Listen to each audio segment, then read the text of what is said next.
Безнең телерадиокомпания Русфонд Хайрия җәмгыяте белән каты авыру балаларга булышу проектын дәвам итә.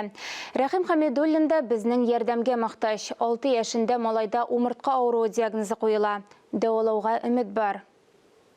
Рәхимнең спорт белән шөгыльләнүе сокландыра. 9 яшьлек малай суда балык кебек шома йөзә, бассейнга йөри. Күп йөгерә, хыялы зур, үскәч полиция хезмәткәре булу. У меня папа полицейский, я захотел тоже стать полицейским. Еще же тренировки будут по полиции, какие-то быстро одеваться.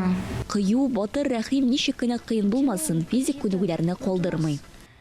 У нас тренировка. Мне там сложно делать всякие упражнения. Малайның умыртка сөягендә үзгәрешләр бар.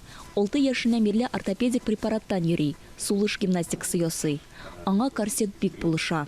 Развился сколиоз. Умыртка сөяге үсешендә тайпылышлар бар. Сколиоз барлыкка килгән. Ашыгыч дәвалары кирәк. Югыйсә бала гомерлеккә инвалид булып калырга мөмкин. Барысының да яхшыруына өмет бар. Хәзер балага даими ортопедия корсеты кирәк. Рәхим 3 ел корсет киеп йөри, алга китеш бар. Малай буйга үсеп киткән, яңа корсет кирәк. Корсет кимәсә, умыртка баганасы элеккеге хәлгә кайтырга мөмкин. Если не переделать новый, то, к сожалению, возможен возврат к тому состоянию, которое сейчас я могу показать на снимке. Яңа корсет 522 мең сумга якын тора. Хәмидуллиннар гаиләсе мондый кыйммәтле дәвалануны түли алмый. Без малайга бергәләп булыша алабыз.